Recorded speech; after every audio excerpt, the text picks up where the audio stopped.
Titans issue 1, Tom Taylor writing, Nicholas Scott on the art. Obviously spinning out somewhat from Taylor's Nightwing book. Although, it is worth mentioning, this issue does not in any way reference the story that they've had in Nightwing. No. It definitely reads completely as a contained issue 1 if you haven't been reading Nightwing, which is good. So that's that. So yeah, but a lot of this is setting up the status quo. It's the Titans moving into their new headquarters in Bloodhaven, and obviously the framing device is Wally having been shot and seemingly dying by the end of the episode, or the end of the issue. Which obviously it's a comic book. Don't worry, right? There's no way this is just Wally's death. In fact, someone asked Taylor, like, "Did you have to kill off Wally?" And he's like, "Just come back after issue 2 and talk to me." Who said he's dead? I know. Right? He's it's like in Princess Bride. He's half dead. It's one of those things. So he knows he's dying at the start of the issue, so he goes and says goodbye to his family, and then goes to the treadmill to try and do something. But then we spend a lot of time just setting up the status quo. He really hits the Gar and Raven relationship this issue. Where she's sort of caring for him when he's having these nightmares. They're sleeping in the same bed together. That becomes a plot point later when they're like, "Hey, we gave you both rooms, but you might not need them." And they end up kissing in front of everyone, and everyone's like, "Raven's showing signs of affection. This is uncomfortable." What do we do? Yeah.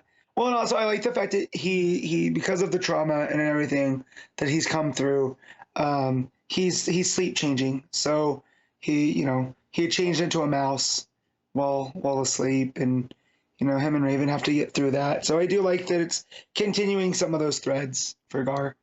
Yeah, absolutely. And it's also it's setting up this idea that the Justice League isn't there right now, and the Titans are having to fill those shoes. So it's sort of it's just doing a job of setting that up and making it feel like they have to be the big deal now. There's a bit of action, of course. They get called to a nuclear power plant, which Titano is smashing up. So we get this big sequence where Gar turns into a kaiju to fight Titano. Yeah, it's based off of a picture that Corey showed him of like the apex predator on Tamarin. So, which is a nice excuse for Gar to turn into a big monster, because we don't see that too often. It's a fun big action set piece, because obviously the issue isn't going to do too many heavy plot action stuff, so this is kind of just like a standalone thing. But the big thing is that at the end of it, Peacemaker shows up and is like, these Titans are going to be a problem. He's talking to Amanda Waller, and he's like, they're not playing ball, they're refusing to be enlisted by the government, and they're all basically no, we serve the entire world, not one nation. And then multiple of them point out, I'm from another planet, I'm from another dimension. I'm from an island. Yeah, I'm from an island country that's different than the U.S. So they're not playing ball with that. So clearly Peacemaker and Waller are going to be getting in the way. I do like the idea of Peacemaker being this, well, I wouldn't say villain. He's definitely a antagonist that's been working through, different DC books. I feel so. Is it, maybe I'm wrong here. Maybe he is chipped like the rest of the Suicide Squad, but it kind of feels like he's working for Waller by choice, or at the very least he believes in what she's doing. So he's he's not doing everything against his will constantly. I guess is what I'm saying. Yeah. And so, but I like that he's showing up as this force that's in their way without it having to be just a villain, and we can just see what makes him, Peacemaker, what makes him different than our heroes. Yeah. Right? Well, still technically being on the same side. And also notably, Tempest decides not to join the team. Which he's not part of the New Teen Titans lineup, right? No, but he's not the New Teen Titans, but he's the original. Yeah, I know that. OGs. But he's not part of this lineup, so he would actually feel kind of out of place with this group. Right. But I do like how Taylor handled that with in the things that we've seen from Taylor as he's gotten more comfortable as a writer, with Tempest telling him well, no, I serve 71% of the planet. You guys go back to your 29%. I have more work to do. So I did kind of like that. He was a little bit standoffish, and I'm sure if they ever need him, he'll answer the call. but he has more important things to do than hang out with his old, childhood friends. Yeah. I think it was. I just wasn't expecting it. Like I didn't even feel the need to address it because no one expected Tempest to be part of the group. So the fact though that they're leaning so far on the ecological kind of stuff, like with Titano and the potential meltdown. The nuclear meltdown and all this other stuff. I'm sure Tempest, this is set up for. Well, something. yeah. Well, that's what I was about to say. Is that the fact that he's even including him feels more like a story setup thing than it does anything. Because no one was asking like, why is Tempest not here. This is purely setting up potential story down the line that he's going to tackle. So that makes a decent amount of sense. And the story is well constructed enough because when they get back to Titan's Tower and they see some blood on the floor, we know whose it is because we've already had it established to us that Wally's been hurt and that he's bleeding. So we get this kind of build because we know that he's in trouble, that he could be dead, that there's a risk that he might be dead, and they're following the blood trail. So it does a natural sort of build up a suspense of like, oh shit, like what are they going to find when they actually get to him? And sure enough, he's lying there on the ground, and all the computer screens say solve it. So we get kind of like we have to solve the murder of Wally West thing at the end of the issue. Now, again, he's going to be alive by the end of the next issue. He's not dead. Yeah. I'm going to say it right now. I'm not worried about Wally.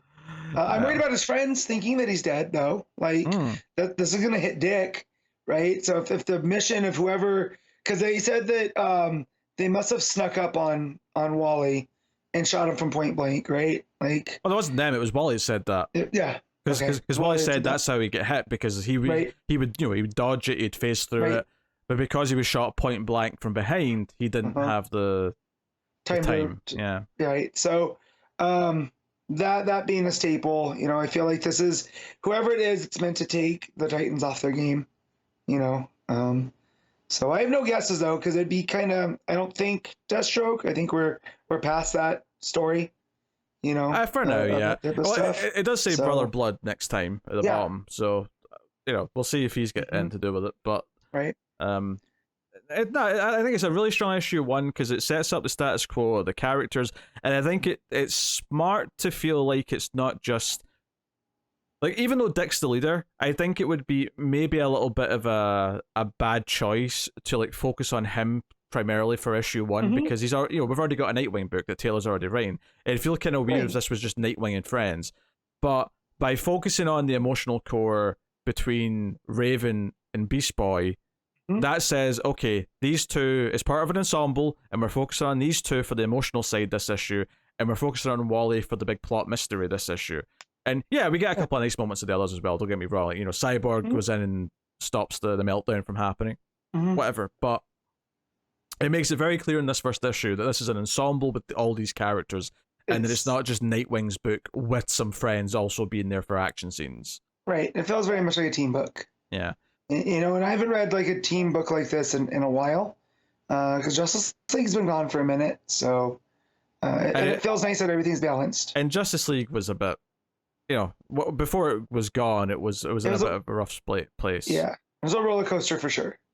More valleys than peaks. Yeah. So, so having this team book back, and it's kind of splitting between them, and it made for a good read too, because we had to see each of them do their own thing, and act like a team. So, but yeah, I mean, at this point, we're spoiled by Tom Taylor, and then we get art by Nicola Scott too, which all of the Titans look great.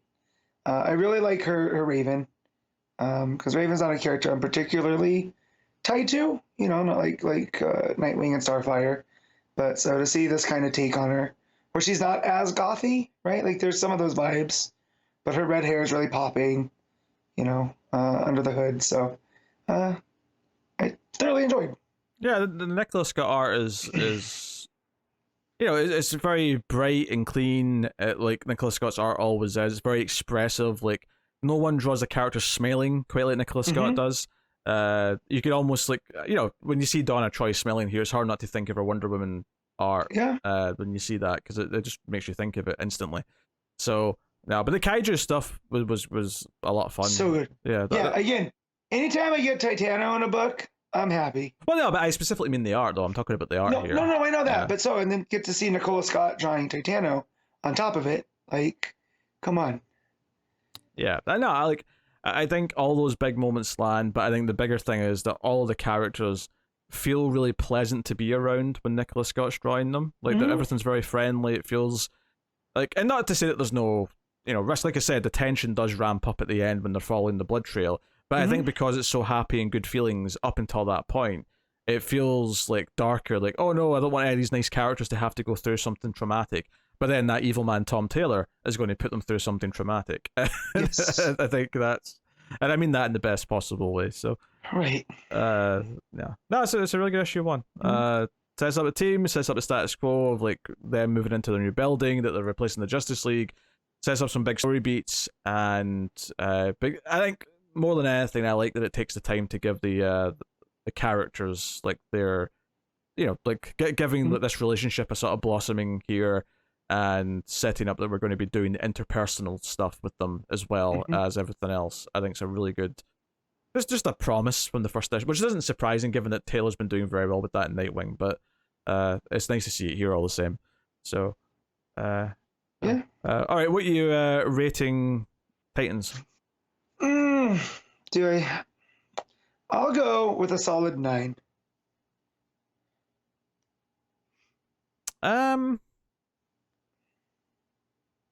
I'll go 8.5. I'm not. I don't know if I'm ready to quite hit it with the 9. But I think it's a really great first issue. So we'll see where that goes next time.